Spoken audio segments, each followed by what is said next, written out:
వీక్షకులందరికీ నమస్కారం. జూన్ నెల 2వ తారీఖు దేవగురువైనటువంటి బృహస్పతి కర్కాటక రాశిలోకి సంక్రమణం చేయబోతూ ఉన్నారు. మిథున రాశిలో ఇప్పటివరకు ఆయన సంచరించి జూన్ 2వ తారీఖు నుండి సాధారణంగా అయితే మాసార్ధత కుజః గురుర్ ద్వాదశ మాసాని అన్నారు. అంటే గురుడు ఒక రాశిలో 12 మాసములు తన యొక్క సంచారాన్ని చేస్తారు. అసలు లెక్క ఏంటి అంటే మన పూర్వీకుల యొక్క బుర్ర ఎంత గొప్పది మీరు పరిశీలన చేయండి.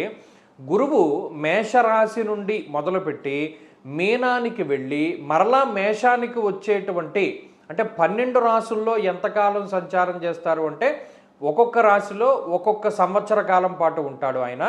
12 సంవత్సరాలు పడుతుంది అంటే మేషం నుండి మళ్ళా మేషానికి రావడానికి. ఇక్కడ సైంటిఫిక్గా కూడా మీరు అబ్జర్వ్ చేయండి, సూర్యుడి చుట్టూ గురుడు తిరగడానికి పట్టేటువంటి కాలం 12 సంవత్సరాలు. మన భూమి సూర్యుడి చుట్టూ తిరిగి రావడానికి ఎంత టైం పడుతుంది? 365 రోజులు టైం పడుతుంది. కానీ గురుగ్రహానికి ఎంత టైం పడుతుంది? 12 సంవత్సరాలు టైం పడుతుంది. అందుకనే భూమి మీద ఉండేటువంటి వాడి కాలమానానికి బృహస్పతి గ్రహం మీద ఉండేటువంటి కాలమానానికి వ్యత్యాసం ఉంటుంది. ఇప్పుడు దేవగురువైనటువంటి బృహస్పతి కర్కాటక రాశిలో ఎంతకాలం ఉంటున్నారు?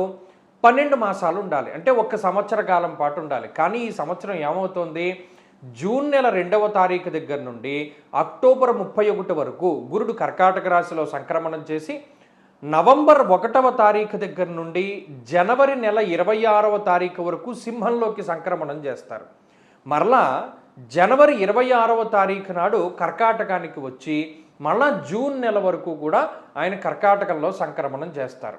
నిజానికి చెప్పాలి అంటే ఈ స్థితిని కొంత విపరీతంగా అభివర్ణించింది పంచాంగ సరళి అనేటువంటి గ్రంథం. ఏకస్మిన్ వత్సరే జీవే రాశిత్రయముపాగతే కునై సప్తకోటిభిః. అంటే ఒకే సంవత్సరం ముందు గురుడు 3 రాశుల్లో సంచరిస్తూ ఉంటే దానివల్ల ఈ భూమండలం మీద 7 కోట్ల పీనుగులు లేచును అనేటువంటి విషయం పంచాంగ సరళి అనేటువంటి గ్రంథంలో చెప్పారు. కాబట్టి అందుకనే మనకి ఇంధన సమస్యలు లేకపోతేనేమో ప్రకృతి వైపరీత్యాలు, యుద్ధ వాతావరణము, ప్రజలు ఇబ్బంది పడ్డము, ఇటువంటివన్నీ మొదలుపెట్టి ఏదో కొత్త వైరస్ వస్తుంది, హంటా వైరస్ అని ప్రచారం జరగడం, ఇవన్నీ కూడా ఏమిటి, దీనికి ఏంటి సంకేతం అంటే రాబోతూ ఉన్నటువంటి వైపరీత్యాలకి. కాబట్టి ఈ బృహస్పతి యొక్క మార్పు ప్రకృతి మీద ఏ విధమైనటువంటి ప్రభావాన్ని చూపెడుతుందో ఇండివిజువల్గా కూడా అదే రకమైనటువంటి ప్రభావాన్ని చూపెడుతుంది. ఆ విషయాన్ని ఈ వీడియోలో క్లుప్తంగా తెలుసుకుందాం. ఒక్కొక్క రాశి పైన గురుని యొక్క సంచార విశేషాలను మనం ఇప్పుడు చూద్దాం. కర్కాటక రాశి వారికి దేవగురువు అయినటువంటి బృహస్పతి జన్మ రాశి యందు సువర్ణమూర్తిగా సంచరిస్తారు.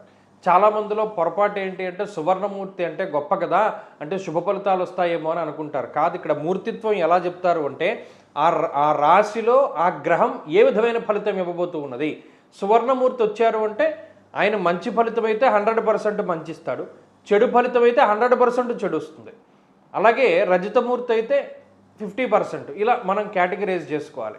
ఇప్పుడు కర్కాటక రాశి వారికి ఏమైనది? సువర్ణమూర్తిగా జన్మ రాశిలో సంచరిస్తారు. అలాంటప్పుడు ఏమవుతుంది? రాజకోపో యశోహాని ఉద్యోగస్య విరోధకం. ఎందుకు? ద్వాదశాష్టమ జన్మస్థ శన్యర్ కంగారక గురుడు కానీ లేకపోతే శని కానీ కుజుడు కానీ ఈ గ్రహాలు జన్మరాశి ఎందు సంచరించకూడదు.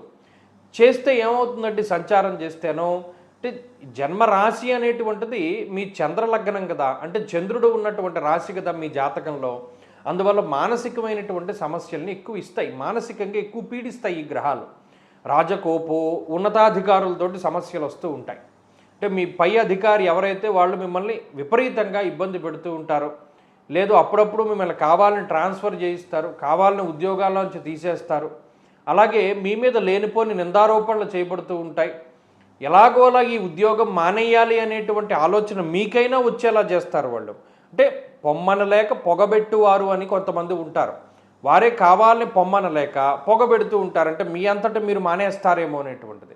దాన్ని మీరు తట్టుకుంటే వాళ్ళే తీసేస్తారు. అంటే ఏదో ఒక అల్టిమేట్గా ఏంటంటే స్థానం మార్పు జరగాలి, ఉన్న ఉద్యోగం వదిలేసి వేరే ప్రాంతానికి వెళ్ళాలి, లేకపోతే ఈ చేస్తూ ఉన్నటువంటి ఉద్యోగం మాన్పించి వేరే స్థానానికి మిమ్మల్ని పెట్టాలి. అది దేవగురువు అయినటువంటి బృహస్పతి యొక్క లక్ష్యం.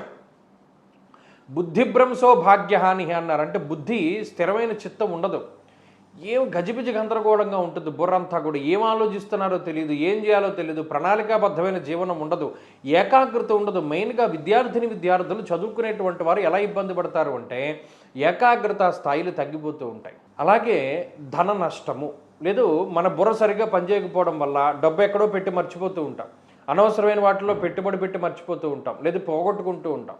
ఇలా అనేక రకాలైనటువంటి చెడు జరగడానికి అవకాశం ఉంటుంది. ఏమండి ఇంత నెగిటివ్గా చెప్తున్నారు అని అంటే, గురుడు జన్మరాశిలో ఉన్నప్పుడు కుర్వంతి ప్రాణ సందేహం స్థానభ్రష్టం ధనక్షయం అన్నాడు. అంటే ప్లేస్ అయినా మారుస్తాడు, డబ్బునైనా ఖర్చు పెట్టిస్తాడు ఆయన.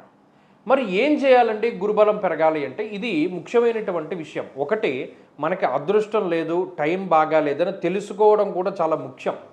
బాగాలేనప్పుడు ఏం చేయాలి? కర్కాటక రాశి వారు ఎక్కువ గురుబలాన్ని పెంచుకోవడానికి దక్షిణామూర్తి ఆరాధన కానీ, దత్తాత్రేయ ఆరాధన కానీ చేస్తూ ఉండాలి. శనగలు, శనగపప్పు, శనగలతో చేసినటువంటి పదార్థాలను దానం చేస్తూ ఉండాలి. లేదు పసుపు రంగు పళ్ళు కానీ, స్వీట్లు కానీ దానం చేస్తూ ఉండాలి. తక్కువగా మాట్లాడుతూ ఉండాలి, తక్కువగా భోజనం చేస్తూ ఉండాలి, తక్కువగా నిద్రపోతూ ఉండాలి, తక్కువగా వ్యాయామం చేస్తూ ఉండాలి, ఎక్కడ అతి చేయకూడదు.